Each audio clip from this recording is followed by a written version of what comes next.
চলো।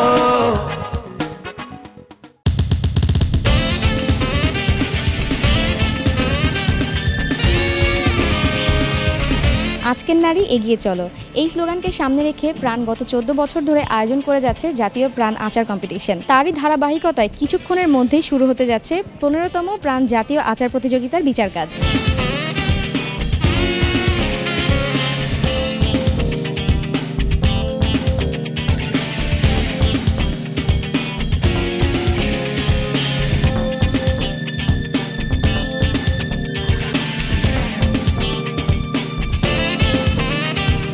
দেশের বিভিন্ন জেলা ও অঞ্চল থেকে ৩,২৭৩ জন প্রতিযোগী ৮,০০০-এরও বেশি আচার পাঠিয়েছিলেন আমাদের 15তম জাতীয় আচার প্রতিযোগিতায়। আর সেই ৮,০০০ আচারের ভেতরে হোম ইকোনমিক্স কলেজের প্রাইমারি সিলেকশনে মোট ৪৮টি আচার সিলেক্ট হয়েছে।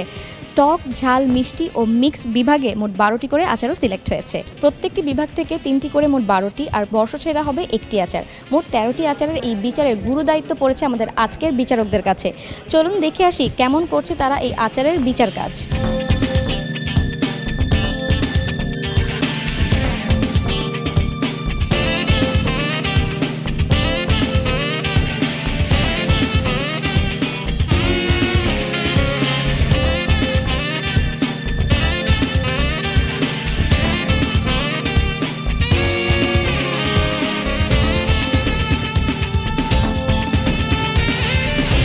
দর্শক, আপনারা দেখতেই পাচ্ছেন ইতিমধ্যে শুরু হয়ে গেছে আচারের বিচারের কাজ।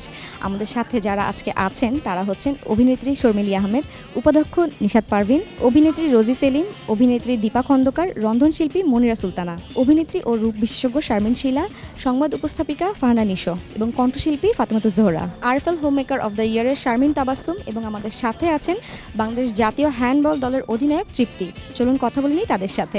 আমরা এখন জেনে নিব যে টক আচার সম্পর্কে একটুখানি আমাদের শর্মিলী আপার কাছে। আপু, আমি একটু জানতে চাই যে টক আচার যে বিচার করলেন আপনি, কেমন লাগলো? 12 রকম টক আচার খেলাম, তার মধ্যে সত্যিকারে ভালো লেগেছে 3 রকম মাত্র। আচারের যে জমা পড়েছে এত ভলিউম, ধারণা ছিল যে আমাদের মার্কিং করতে খুব কষ্ট হবে, তা কিন্তু না, আচারগুলো নিজেরাই বলে দিল যে 1 নম্বরে আমি থাকতে পারি।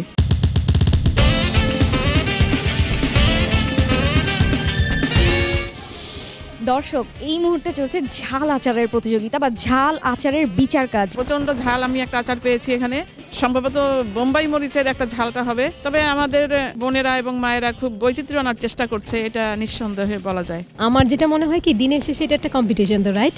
এবং আমরা এখানে আসার কারণ হচ্ছে যে সবচেয়ে ডিফারেন্ট টাইপ অফ আচার আমরা এখানে দেখতে পাবো। দেখতে খুবই ভালো লাগছিল, কিছু কিছু প্যাকেজিং খুব সুন্দর লাগছিল। আচ্ছা, সেই প্যাকেজিং বা দেখতে সুন্দর লাগছে সেটার উপর কি কোনো মার্কিং আছে? সেটার উপর অবশ্যই মার্কিং আছে, সব কিছু মিলিয়েই মার্কিং আছে। এবং মানে টেস্টটা কেমন, ওটা দেখতে কেমন লাগছে, খেতে কেমন লাগছে, সব কিছুতেই মার্কস আছে।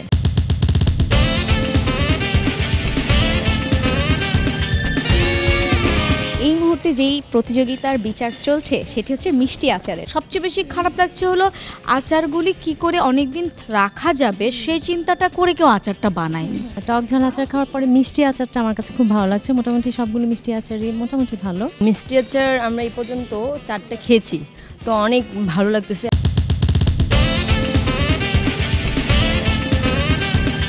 মিক্স আচার কেমন লাগছে? মিক্সড আচার আসলে আমরা বলি প্রপার আচার, সেটা হচ্ছে সব রকমের সব স্বাদের যেন সব স্বাদটা যেন আমাদের জিভে লাগে এরকম। তো অনেকের ক্ষেত্রে দেখা গেছে যে জাস্ট টকটা জিভে লাগছে বা শুধু মিষ্টি মনে হচ্ছে, শুধু ঝাল মনে হচ্ছে। প্রপার মিক্স আচার আসলে পেয়েছি 1-2 জনের কাছ থেকে। আপনি কিভাবে দেখছেন এই প্রতিযোগিতাকে? না, এটা খুব ভালো, খুব ভালো। মহিলাদের উৎসাহিত করা, মানে রান্না, আচার বানানো, এইসবে এটা তো একটা শিল্প। আমি বলি আচার বানানোটা একটা বিরাট বড় শিল্প। বিচার কাজ প্রায় শেষ, শুনলাম বিচারকদের মন্তব্য। এখন শুধুই অপেক্ষা কোন আচারটি হতে যাচ্ছে বর্ষসেরা আচার, আর কোন আচারগুলো পেতে যাচ্ছে বিভিন্ন বিভাগে পুরস্কার। সো আপনারা দেখতে থাকুন আর উপভোগ করতে থাকুন। কিন্তু আমি নুসরাত আজ এখানেই বিদায় নিচ্ছি। আজকের নারী এগিয়ে চলো।